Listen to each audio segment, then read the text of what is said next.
Hello, ladies and gentlemen. Welcome to a June 22nd edition of the MSP Initiative, MSP Talk. We bring our friend Joel from Infima, but before we get into just the regular comings and goings, we're gonna just do some housekeeping like we always do at the beginning of these sessions. MSPinitiative.com. Once you learn how to spell initiative, you put those two words together and you're exactly where you need to be. There you'll find a tab called sessions. This session and every other session we've ever done is recorded, and we post these here in podcast and video format. So feel free to go back and scrutinize. We have an upcoming event in August called MSP Community Minds. So all the people that were behind the 2.5, almost 3 years of Channel Strong tour bus, driving around America, doing events outside in parking lots of MSP's offices, have come together to create our first, stationary in a hotel educational event. So MSP Community Minds, August 14th and 15th in Denver. Now we have a bunch of people that are speaking here, and you can find all of the minds there. You can see the agenda, you can see the venue. Idea here is we're bringing you MSP panels with actual MSP business owners on multiple topics like M&A, just a town hall session, security, right? The human side. And then we're doing multiple workshops with some of our experts from around the sandbox, things like legal, things like, creator community and video, things like, how to run your business better operationally, and a whole bunch of other topics. None of these are vendor-led workshops, right? These are actually people who are, literally giving you expert time for nothing, because this event is 100% free for you to register and attend. Obviously, you have to get there, and there might probably be a hotel room somewhere in there, but we are not charging $1 for you to show up as an MSP and learn. This would otherwise be stuff that you would pay for consulting wise, right? So that is MSP Community Minds coming August 14th and 15th. Check it out under mspinitiative.com. Then we have our MSP community block parties. The next one is coming up this upcoming week in Dublin. So if you're headed to DattoCon Dublin, we'll be there, and we'll be throwing an epic party after the welcome reception in the middle or heart of Dublin. Can't miss it. You're going to love this venue. It was very hard to find it, but we found a really good one. And then after that, we have the MSP community boat party in Fort Lauderdale in combination with our friends at Taylor Business Group and the big conference. So if you haven't heard of the big conference, Google it and you will see it is pretty legit operation. And maybe you like Florida a lot and you can come down. Now, if you don't like Florida enough, then there's DattoCon Miami. So in the first week of October, we will be working on the US side of DattoCon, in between the Intercontinental Hotel and the now dubbed Kaseya Center. Florida. And if you didn't think we liked Florida enough, apparently this is where Joel likes to hang out. The MSP Community Block Party in Orlando. And if you missed last year, and I bet you wish you didn't, we brought out the All-American Rejects for a private concert for the MSP community. Absolutely free to you. So we are doing that again. In the middle of a hurricane, George. What's that? In the middle of a hurricane. In the middle of a hurricane is right. That was or hurricanes, force winds, or tropical storm, whatever you want to call it. The airport was closed. Now you know how, at least the state of Florida felt that it needed to be closed. But anyway, we'll be announcing our special act soon. But you should definitely circle that one on the calendar. Then we have MSP community offers. So companies from around the sandbox putting special offers out there. Should you be interested? Why not? Offers are always fun. Lastly is our industry calendar. I mean, this is basically what we do in the beginning of the year is we collect all the events from around the industry to figure out what the heck is going on. And this goes all the way through the end of the year. So if for some reason we're missing something, feel free to submit your event. Otherwise, use that for your own purposes. Just putting our homework up online for you one way or another. And that is mspinitiative.com. And that is all of the things that we do for you. Well, welcome back, Joel from Infima Cybersecurity. We last ran into Joel in Orlando, surprise. Because, half the events in IT land seem to be in Florida or Orlando or both. Very convenient. Joel, we often joke with a lot of the other people in the industry. Maybe we should just all get like one really big timeshare, right? And then make it work. But I don't know. We got some timeshares down here. Yeah. Oh yeah, 100. I actually think that there's an event in Clearwater right now, another ASCII. There's a bunch of there's just always something happening in Florida. Yeah. But I'll take Florida over Vegas any day of the week, Joel, to be honest. Oh man. Especially in the summertime, right? You know how hot it is in Vegas in the summertime? Mm-hmm. Yeah. Well, in Vegas, you're kind of just trapped indoors anyhow, so you don't really know what the temperature is. Yeah, until you want to walk somewhere and it looks like it's real close, but it's 10 miles away. How are you doing today, my friends? I'm doing well, man. We're in summer mode here, and it's been good first half of the year. Well, good first half of the year is good because we're here. Like we all heard all the prognostications and what happens on the back end of the year. And we talked about this a little bit in our last session, which got really interesting, by the way. I love when we go sometimes outside of the lines. Still worried about banks and interest rates. So like that's still something to be worried about.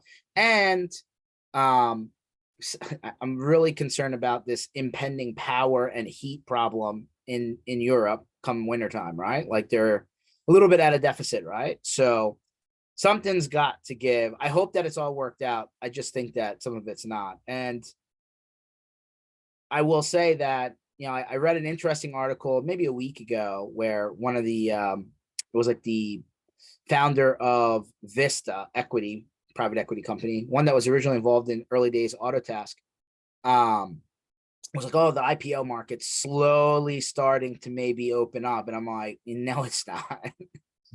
That's not going to happen until 2024, maybe 5, 6, right? I mean, it's going to take time for this thing to get unclogged.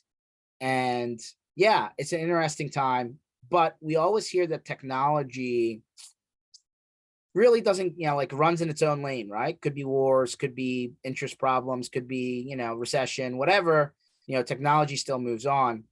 So one thing that is really interesting, Joel, and I'd like to take your opinion on a completely unrelated, maybe somewhat unrelated from your company, is this AI thing's exploding. Like almost to the point where there's no bumpers on it, right? Like nobody's put rules around this thing. It's kind of just like out there. And, anytime somebody creates something good, it can be used as a bad thing. Let's be honest. And so if the bad guys take AI, which is heavily, heavily automated and uses that for bad things, chances are the security conversation gets a little bit difficult. No? Yes? There's no doubt about it. And history shows that criminals of all kinds at all times have always been the quickest, fastest adopters of new technology. So whether it was firearms or vehicles for getaways, and to the internet, to crypto and Bitcoin, and each one of those, they've been quick early adopters, because they there's often a lot of entrepreneurial minds in that space, but also they don't have the same regulatory barriers that we do, like you were just alluding to in AI, that there isn't any governance right now.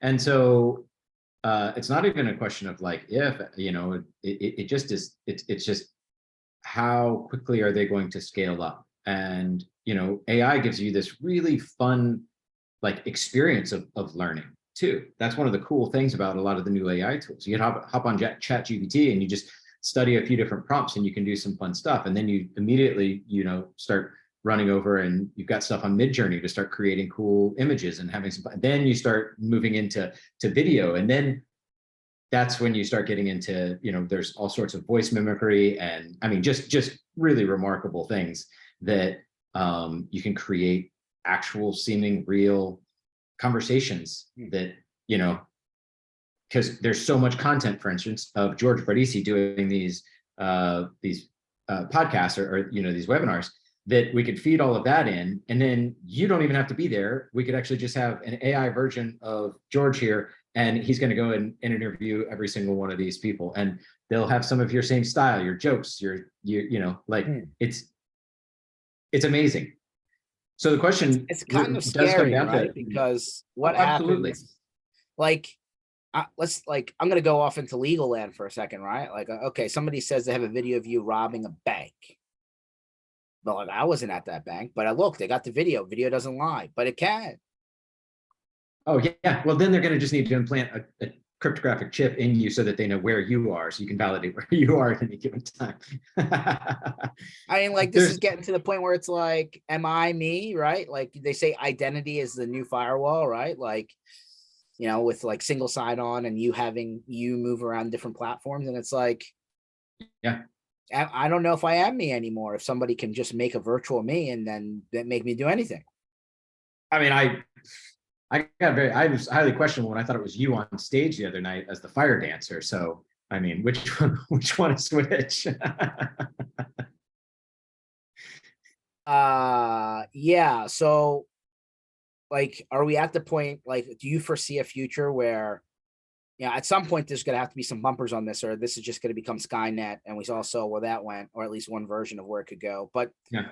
Terminator Edition. Are we now going to have some sort of, like the modern day version of a driver's license or a passport, but in a digital format, right? Like something that basically says that you are, this is you digitally, so that, it kind of stamps that it is the actual part that's you rather than somebody else. I don't know. I'm just talking out loud. Like, it sounds like it's the wild, wild west. And until somebody does something to reel it in, like anything's possible. Yeah, I can't pretend to be down the path far enough or smart enough even, but people much smarter than I am are definitely sounding the alarm. Elon being one of the big ones, and Sam Altman, at OpenAI, which could be a little bit self-serving. You get yourself in there and then create the rules. That's not bad business. But the places that this can go, I think it really like expands your imagination, because the speed of learning is absolutely remarkable. I mean, the stuff now, the content that can be created by a middle schooler can rival that of a professional, when it comes to some types of design, some forms of writing, because of the amount of good enough quality content that you can get out of some of these tools. And then when that continues to scale up, it just gets really, really interesting. So it changes. I think it ends up from a business landscape. It changes a lot of things for us. It has sped up our development cycles, and it's awesome.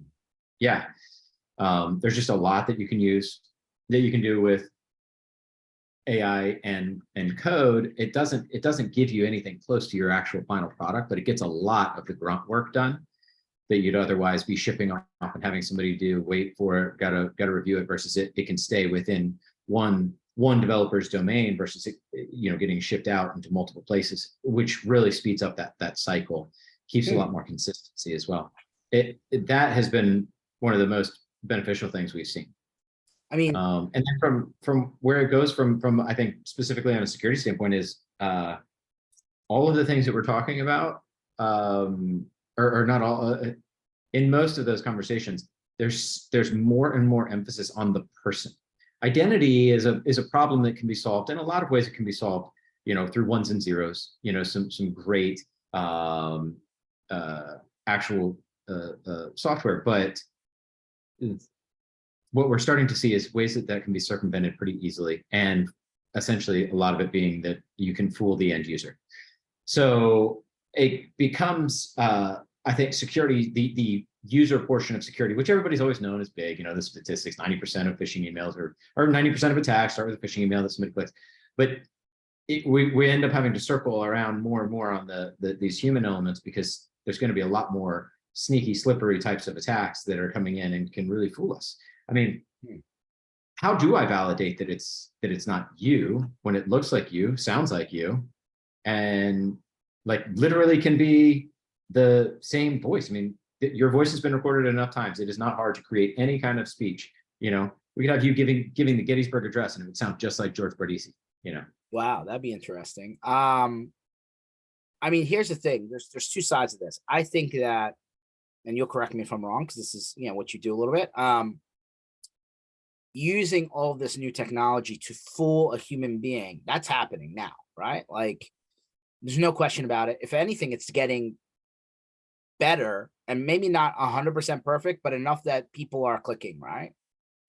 The second part of this is something that definitely is worrisome, is that is AI used in a bad guy's tool belt, used in such a way that the bad guys are finding vulnerabilities and security holes in environments faster than the actual creator of that system, right? Like, I think that's why we're starting to see, hey, like, security researchers like, oh, we found this, we found this, we found this, and it's like they're utilizing tools that really weren't available even a couple years ago, and it speeds up the process to the point where, like, it's getting ahead of where the actual creator of said environment has even been able to go back and look. Yeah, you're right. But the great thing is that, we do have the same tools that the attackers do, broadly speaking. We can utilize a lot of those. The good guys and bad guys can, they can duke it out over their creativity or speed to market, But yes, more vulnerabilities will be found, will be discovered. Hopefully, it also means that fewer vulnerabilities are shipped in the first place. Mm-hmm. When you can more rapidly and robustly actually test code before you're actually shipping it, which means that you can go back through existing code bases. There's so many of them that, several companies coming to mind that, of stuff that was done in the 2000s or 90s. It doesn't seem like it's ever been updated. And I don't know how that's going to go. But, a lot of the vendors that we work with in this landscape, and the tools that we work with, should be able to update faster, patch faster, and ship higher quality, fewer bugs. But to your point, the bad guys have better tools, bigger guns, faster cars, things like that than they used to. So the race is still on. So it gives cybersecurity people a job. It's fair. It's fair. I feel like every 3 weeks I read something that says the death of the password is here. And I'm like, it is? Because I'm still seeing passwords everywhere. What's up with that? Yeah. We keep a good eye on that. Our CTO, one of our co-founders, he spent a lot of time in the identity management space working with the intelligence community. So he's got some pretty good eyes for identity and access. And broadly speaking, like, his views, we will get away from passwords. Google's got some interesting things they're rolling. Its adoption is hard. We've seen how difficult it was, for our MSP partners just to roll MFA. Just change of anything is just simply a challenge. But more and more, it's getting easier. It's getting less. There's less and less friction. So yes, we will ultimately get there. I don't think it's going to be in the next 2 or 3 years, as I've seen, or shorter that some have predicted. But I just saw a meme beforehand where the hacker says, "Hey, I've got all your passwords," and then the victim's like, "Great, what are they?"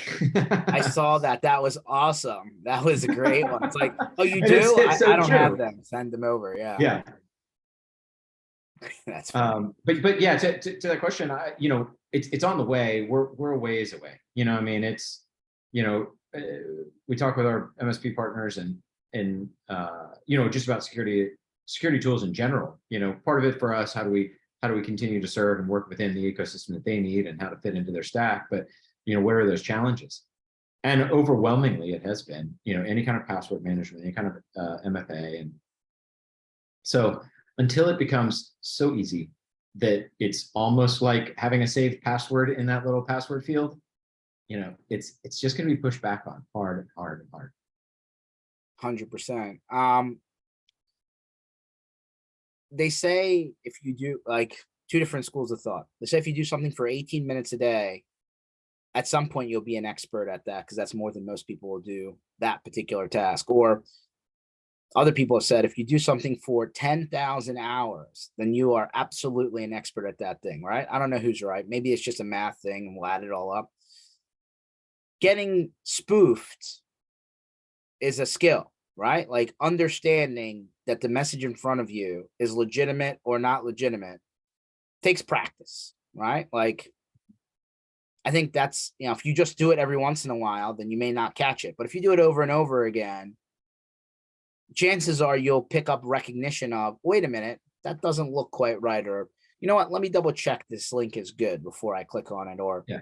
hey, let me check who the email is actually coming from, right? Like it looks, like it looks good, but wait a minute, it's coming from a Gmail account rather than something else. Like there are tricks of the trade here, right? And this isn't necessarily groundbreaking stuff, but the problem is pattern recognition as a human being, right? Mhm. Why is that? Why, like, what is, do you have any metrics around how much is reasonable before somebody becomes competent at picking out the bad guys? It's a good question. And I like your framing, the 10,000 hours is when, to become an expert in any field, to become superior. And the idea that people need to spend even 18 minutes a day to become security sleuths, security experts, it's pretty overwhelming from an organizational standpoint. So we kind of take this a little different mindset on it, that yes, we want people to be educated, but the point of then that education is not for them to become experts. It's actually to change their behaviors so that they just do safer things. And Okay. there are a lot of examples in life that we don't have to know everything about how something works, but we can know how to avoid disaster. But one of the baseline ones that I always like to say, and I'm sure we've talked about it, is like you learn from an early age that you just wait until you cross the road. You get to a crosswalk or to the road, and you wait. Are there cars coming? No. You just take a simple approach, not like, hey, is it George coming in his Tesla versus this Honda Civic coming over here, and how fast are they coming? Who can brake? Is Tesla going to see me and stop and things? You're not having to go through and do some kind of challenging math problem or physics problem. It's just I've got a behavior. I've got this safe behavior that I utilize, and you can do that with, say, an example. You get a LinkedIn invite, like George Bardisi just commented on your post. Well, I can click on that email, right? Or I can just go to linkedin.com. Now let's just frame that up from what an attacker would do. So the safe behavior is just go to linkedin.com. It's already safe in your browser. You've been there before. Now, what an attacker can very simply do, and I'm not like giving away something that, oh man, I can't believe somebody's going to figure this out now. Well, okay, so let's just say that they do want to attack George Bardisi. Well, they can see where you are. They can scan all of these things without actually having to do anything. They just connect with you. They can scan. We all have thousands of people who've connected with us who we have no idea if they're real on LinkedIn. And then all they have to do is just send you an email. They're like, oh, well, he and Joel were just at an event together in Orlando, and they were making a joke about this fire dancer.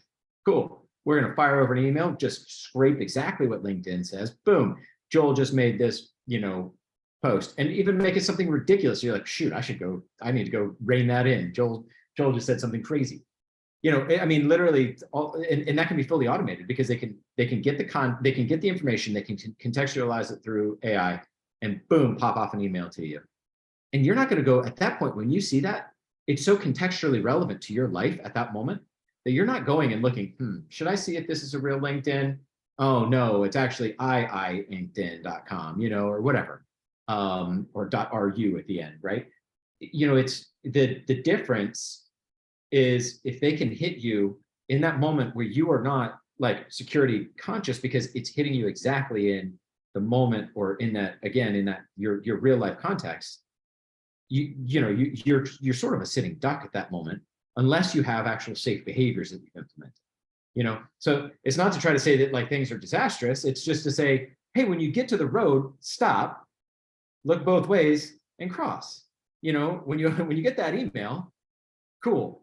delete, archive, linkedin.com. It doesn't take any longer. It really doesn't. From your, maybe you have a macro level of data on this, but do you feel it's more difficult on a mobile device versus a desktop or a laptop with a, your, smaller footprint versus bigger? Do you think that it's easier for people to fall into the trap on the mobile device versus the desktop? You saying about the severity of an attack, or you're talking about just, is it easier to stumble? Is it easier to stumble? Well, given that most emails are open on a device, first, it's that's certainly an easy way for somebody to get in. But what ends up for somebody to stumble, but what often ends up happening is they're like, oh, I'll download this when I get back to my office, or I don't have that saved password, so I can't hop into this DocuSign right now. I'll do that when I get back to the office. So it's a little bit of a mix, and we do track because we send lots and lots and lots of simulated phishing attacks. And so we track every interaction with those, whether somebody just ignored it and deleted it, opened it, how many times they opened it, how many times did they click, how many times did they, go through that experience. And it does jump from, it starts in mobile and then often jumps over to the desktop. Oh, I'm gonna flag that and come back to it. So whether or not they stumble for it, it's often that sort of the attack starts with on mobile in some capacity, and then it's on their desktop. Then they, that's when they often engage more with say a phishing email. So, what types of emails usually get through and catch somebody off guard? Is it eBay? Is it Amazon? Is it PayPal? Is it LinkedIn? What is it? What are the more common ones that you see people stumble on? So what is most common at any time does shift, and we're like, our business model is we're always taking what's best in the wild and pushing it through. So I can say, it's LinkedIn, it's Outlook, it's things like that. But we kind of abstract out and look at what are the sort of weapons of influence. What kind of, are they is there urgency in that email that they're trying to, they're giving you a false sense of urgency? Are they triggering your loss aversion? Hey, George, if you don't sign into this, your PayPal account is about to get debited $600 because of this order that you just made. I can make all of that look super, super real. And you're like, that's enough money. I need to go check on that right now. Are they using authority, which is whether they're saying, this looks like it's from Microsoft, this looks like it's from LinkedIn, or are they trying to mimic somebody internally who, are they sending something from George to the BVoIP team, So what we try to do is actually extract out and look at what are the psychological influencers, and then come back to the content. Because in reality, the content, especially now, you can spin up, like literally scraping out the HTML of any email, boom, done. I mean, seconds, and you can have those things fired off. That isn't really the hard part. What is more intriguing and interesting is, well, how do we abstract out what it is that is pushing you to go click on that email, this LinkedIn email versus that LinkedIn email, or this Microsoft Outlook notification versus this password reset, this DocuSign. It's really that, because in a lot of the, sorry, stop me when I get too far. I get pretty excited about this stuff. A lot of the education has always been, look for the misspelled words. There's no excuse for misspelled words. Like, you're going to get fired as a hacker immediately if you have misspelled words. There's just no excuse any longer. Grainy images. What the heck? Why on earth would you get a grainy image when I can right click save and I've got a perfectly good image? Why do I need to have, why does an attacker need to have a fake looking PayPal email? They're already committing a crime. They can take the real PayPal email, abstract out the code, boom, push it through, and you're done. It doesn't make sense any longer to say, oh, we're looking for, misspelled words, grainy images, a lot of the kind of low budget ones, they're spinning up a bunch of Gmail addresses and firing these things off. The better ones are actually making, real domains, or even, I think we might've talked about it on the last one where there was a PayPal one where it was legitimately somebody's PayPal business account was compromised. So the email was actually being sent from PayPal. Now, it looked like a PayPal address, but the link went elsewhere. So again, that one was a challenging one. But again, that safe behavior that we really hammer in and focus on is like, just go to PayPal, pop open your phone and go to the app, go directly there. So then to get back to your question, LinkedIn, Microsoft, Facebook, these are all some of the most popular ones that you see. But you would also be completely blown away. We have there's one of ours that has been almost evergreen. We're constantly changing what's in the flow, but one of them is in particular blows my mind how many people click on it. And that's not to make a comment on those people being ineffective or stupid or anything. It's the fact that it just, in such a simple way, triggers your curiosity and sense of urgency. It's a fake voicemail.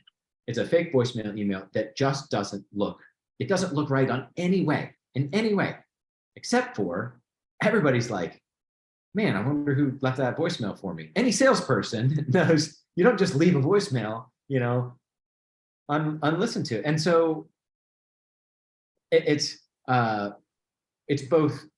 There's part of it that is just like, yeah, of course, you're going to see FedEx and UPS in there and all that. And then sometimes you're like, people click on that? Are you're serious? And it's almost like almost any person. It's like you or me could get into a situation where we're like, I need to open that thing right now. I'm not thinking about all the other things going on because whatever, it hits me in the right context, hits me at the best, good, bad time. There are times when we're upset. Your kids just done something or sick at school, or your spouse, you're in a fight with your spouse or whatever. You just like got a ticket, whatever. That you can be in bad situations, or you can just got a promotion, you just landed a new client, and everything, you're on top of the world. We stumble for these things because we are emotional beings. And so the attackers don't have to be perfect. They just have to get it right once, and with all of the tools that are available, and I'll stop after this, sorry. With all the tools that are available, they're able to just fire this stuff off so fast. And the quality of their content continues to get better, such that they just need to make the quality of their content look like the real thing. It's no longer hard.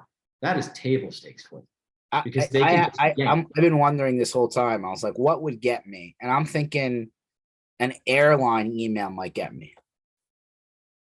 Like, well, that's, I mean, you post on LinkedIn, hey, you guys post when, hey, I'm just wherever you just were, I'm headed back to Philly, or, I mean, for all the 1,000 attackers who are listening here, shoot George an email from United Airlines, but it's one of those types of things that, like when you get those things, you're like, I immediately need to go check this thing. All right, my flight's been canceled, my flight's been delayed. All they have to do, just took something that pisses you off. Hey, your luggage has been lost. We have no idea where it is. I'm like, you have my luggage? What's going on here? Until somebody sends a Frontier Airlines email with a phone number, then I know it'll be fake because they don't have one. Yeah, that's right. We're not going to let you actually get in touch with us. Come on. Yeah. No, forget that. What business wants that? So businesses obviously use your service as almost like a compliance checkbox, right? Like, are you doing this as part of your security posture? And so obviously business owners or somebody within the organization that has to check this box or working with your team, when you do get a moment to actually talk to these people, because I know your system's super automated and you may not ever get a human being conversation, but let's say you do. Are you hearing that some of the people keep on getting hit over and over and over again, and then like the behavior never gets better? They're always on the report saying that they got caught. Like, what do you do with those people? There are those. There are those people. There's no doubt. And with our focus, or the way that we focus on it, is we highlight your riskiest people, right? Those are the people who are opening the door to greater risk to your organization. Mm-hmm. There's a point where it becomes an HR issue, typically, for organizations, and that's not unreasonable. The way that we try to focus, though, is we have a lot of tools that are automated to make people get better. There are some people who refuse to improve. They don't want to, right? Or they're not going to engage with that. It's not that important to them. Those numbers are far fewer than you would think, fortunately. That's good to hear. But there are a lot of our partners where after X number of failed phishing attempts, or phishing simulations within a period, usually 6 months or a year. I mean, it can go all the way to termination, at organizations, because the point is, hey, like, this is, you are opening the door for attackers, just the same as if we had a policy where you have to lock the door when you leave at the end of the night, and you just keep not locking the door, and we can't get you to, you just won't lock the door. That's a So simple way to put it, and I think everybody can contextualize that one, right? Like, if you leave the front door open, did somebody actually break in? Yeah, they just walked in. yeah, yeah. So let me put it this way: have you ever heard of someone using your solution in the hiring process? Hey, let's send the spoof to their email and see what happens. um, I don't know. I actually don't know. It would be interesting. We would encourage anybody to ensure that they have permission. um, but what we do is immediately upon hire, they're put into a course right away, to show, hey, here's the landscape. Phishing is a really big deal. Let's hit you with this stuff so that you understand. And then they're going to get phished immediately after they arrive. Yeah, I haven't. People may be using it in the vetting process. I'm just not sure. Yeah. I mean, listen, it's not going to go anywhere bad, but like, if they do click on it, it's like, we're already off to a bad start. Does this person have, relevant computer skills for this job?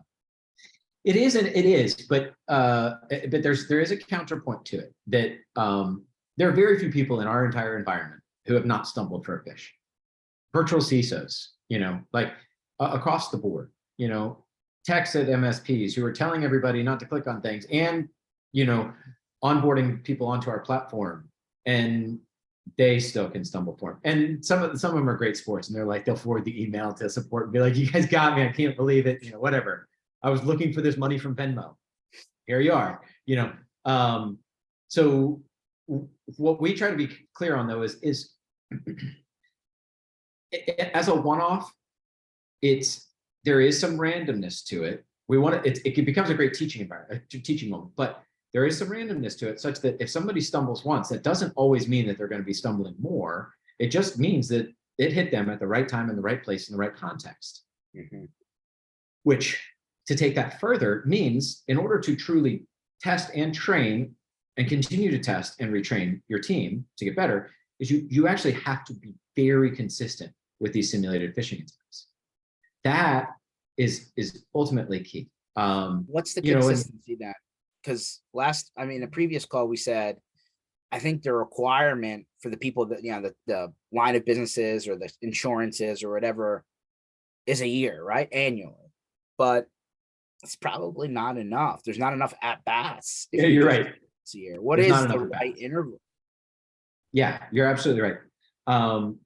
We recommend at a baseline, at a minimum, monthly.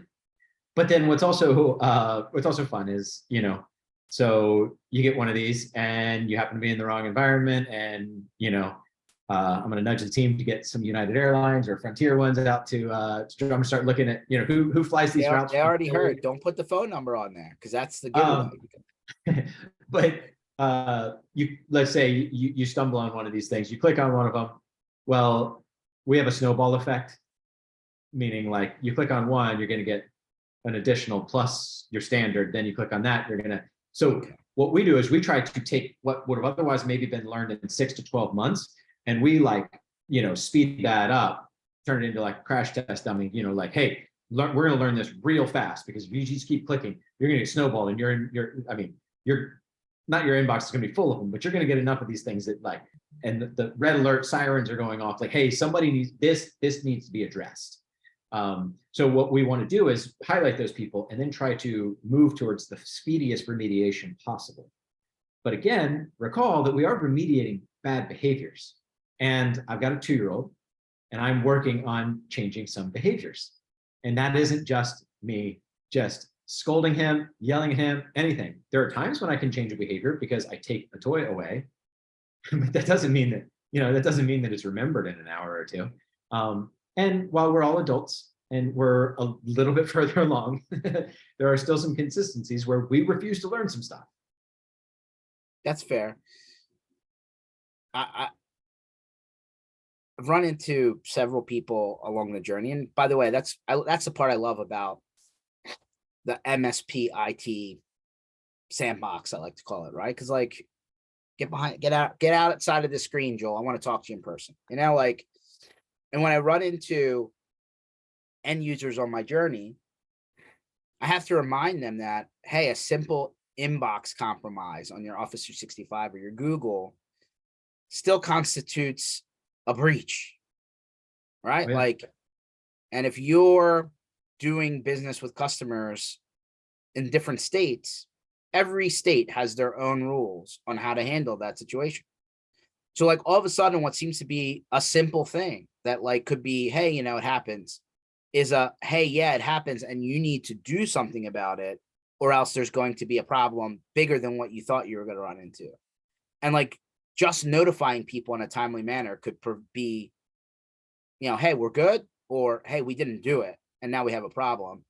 And so while this seems harmless and it seems a little bit cheeky, I think that there is some knives at the end of that road, right? Like if you don't action something, right? And like, how about also showing that you are taking steps to actually do something different to make sure there's not the same outcome, right? And I think that, like I'm not a lawyer. Brad Gross is my buddy over here. I should have him on with us one day. He's the lawyer, but being able to show that you took proactive steps as part of your just regular day-to-day business operation does help versus you did nothing. Absolutely. You're talking when it comes to like a liability or kind of legal implications. Yeah. Yeah, there's no doubt about that. We stole Brad's brain last time we were together. He was tuned in, and which I always appreciate. It's free. It's nice when you can get a few free legal hours out of something. Well, just come to MSP Community Minds and you can get plenty of legal hours out of Brad. Perfect. But yeah, so a whole lot of this is proving that you're at least doing the right things. Fortunately, there is an understanding. This isn't a good. It's not good that this is the condition we're in, but there is at least an understanding that, hey, like bad things do happen, and attacks can happen. It's a matter of making sure that you had locks on your doors, and you had your alarm turned on, you had your windows closed, and you had those locked. You had your garage door closed, you locked your car. All of those kinds of things. Otherwise, it's like, hey, like you just left yourself completely exposed. And so, for our part, we're fully automated, and we provide a security awareness training policy that says, hey, this is what we're doing. So the BVoIP team is, we are doing security awareness training. Now we have 50 other things in security too that we've got, our AV and our backups, right? And our password managers, our MFA, and blah, blah, blah. But for each one of those, that just goes into your stack of things that you hope that you don't ever have to pull out to go back to your cybersecurity insurer or a regulator or, during a security audit. But at the end of the day, it is a matter of stacking the odds in your favor that you don't get attacked, and so it's having those layers of defenses in place and making sure that they're active and working properly. Well, and also that when you check the box on your insurance questionnaire that you're doing this and they find out that you weren't, that's not the reason that they don't cover the claim. Yeah, and that is a point that we're having more conversations with partners on, and Brad has touched on this, and we've talked with some of our friends in the cybersecurity insurance space. But this concept of subrogation is a real thing. Where basically the cyber insurer can swim upstream back to the MSP if the MSP validated that they were doing something and then they weren't. And for our world, security awareness training, I'll give you an example that isn't so like not much of an edge case in reality, but they onboarded a client, and they got 50 clients. The 51st client, they onboarded them, and they just happened to forget to turn on their security awareness training, or that wasn't handed to the security awareness training person. That's one of them. And but then there's the one who's like, hey, we've got 51 clients, and one of them just went through a hiring spree and hired 20 people. Well, 6 months later, they have a breach, and the thing you're praying for is that it wasn't one of those 20 people who we forgot to put into the security awareness training program. that is when the insurer can go back through, hey, were these people trained? Did they have phishing simulations? You said everybody was. It's been 6 months. That's far longer than the grace period. Somebody clicked, somebody made a mistake. And that's where they swim upstream, and that term subrogation means that they can actually go after the MSP for those damages. And that's brutal. So, Well, we know the insurance company will do anything they can to not pay. Let's be honest, right? Like, if they can get out of it, they will.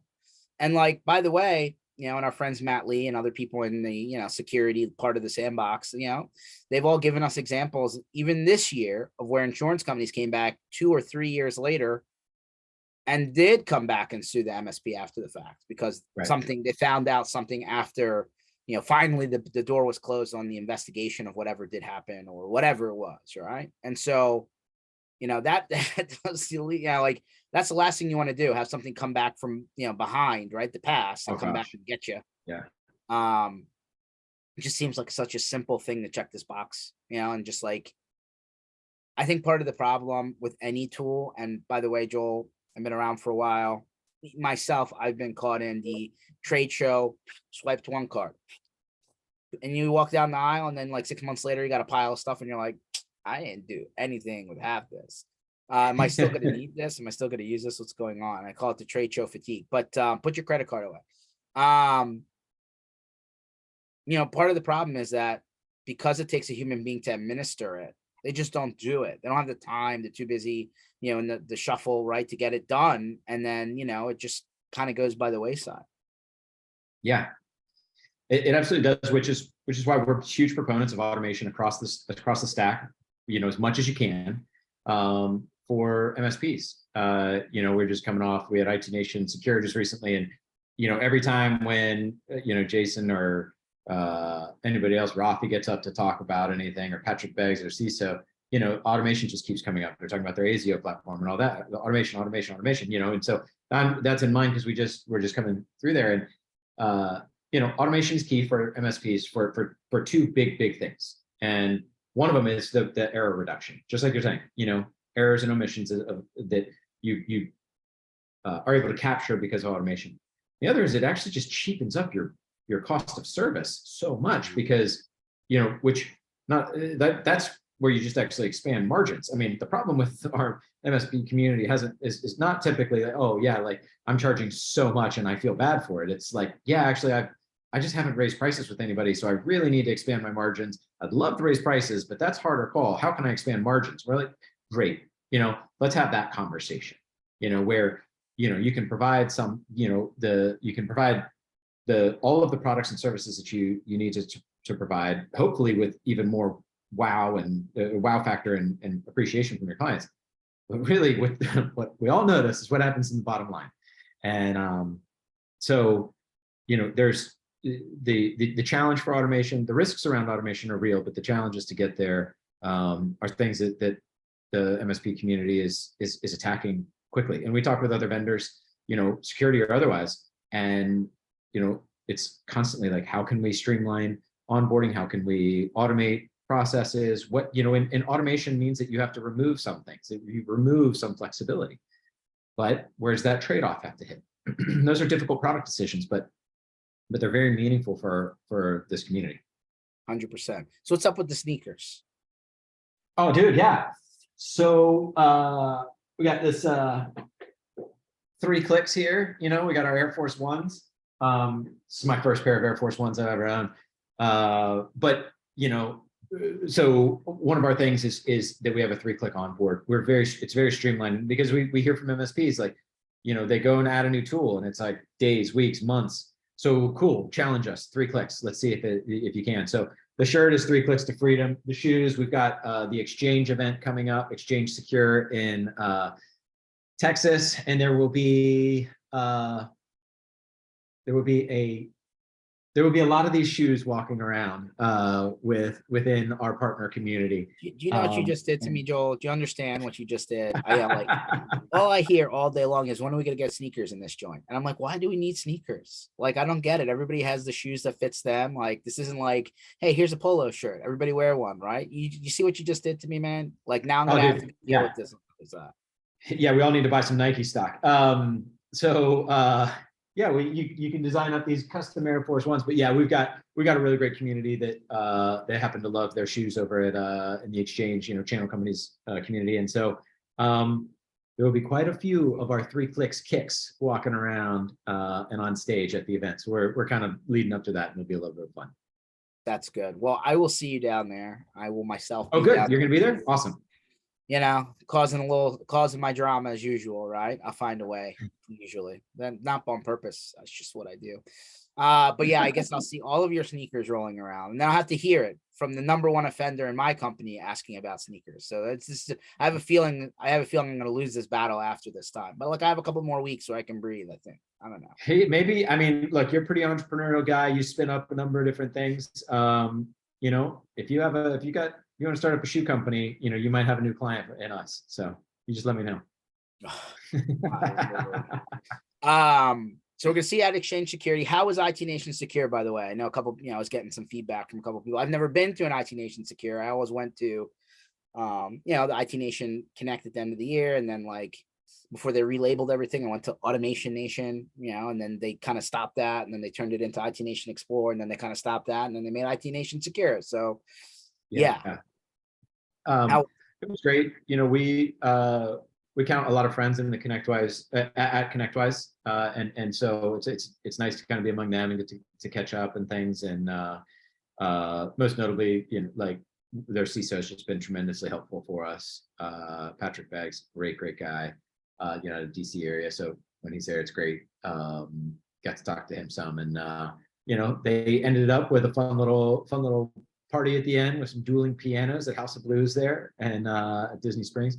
But it's a great event. There's a lot of just great, mature, very thoughtful partners. So it provokes great conversation at the booth, and then the follow-ups, are very productive. We love hearing from partners who are like, hey, here are my challenges. Are you able to solve these? Yeah, we got that. Yeah, we got that. Yeah, we got that. Hey, that's a problem that we haven't heard. Can we double click? Let's hear some more. We try to be very, very open eared to hear those, and the ConnectWise community has been tremendously helpful there, and IT Nation Secure specifically brings in a lot of those really security forward, security minded partners. So it's been a great event for us. That's awesome. So we're gonna see at Exchange Security, and so that's coming up second or third week in July, or second week in July. I think it's the 10th. Yeah. That's down in Dallas, right? Yep. And then where else you go? We're going to be then at Next Gen, which is general event. I don't even know when that comes up. We've got IT Nation Connect, and we are also doing the Evolve Service Exec peer groups, which we just had that out in Denver, which was overlapping right at the same time as PAX 8 last week. And I got to get back to the calendar and figure out what else is coming up. Those are the ones on top of my all mind. You do is I know exactly what you do, Joel. You go like this. You're like, all right, let's look at all the events in Orlando, and you're like, oh, that one. So I'm sure we'll see you in Florida because it's easy for you. You will see us in Florida. And we might need to be getting down to South Florida to see you guys down there too for South Florida.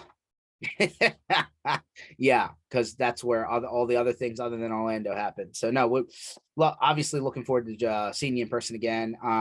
Definitely looking forward to see how many sneakers you can afford to give out. We'll find out. I'll keep track. I'll keep a little tally on my phone. Find out the health of our business. Yeah, I'm gonna be like, wow, he gave out 400 pairs of sneakers. Man, this is great. So I'm sure they'll just, now it's like whenever you buy a car and you drive down the street and another person has that car, you're like, oh, wait a minute, there's the car. And before you didn't notice it because it's in your mind. Yeah, that'll be the sneaker. Oh yeah.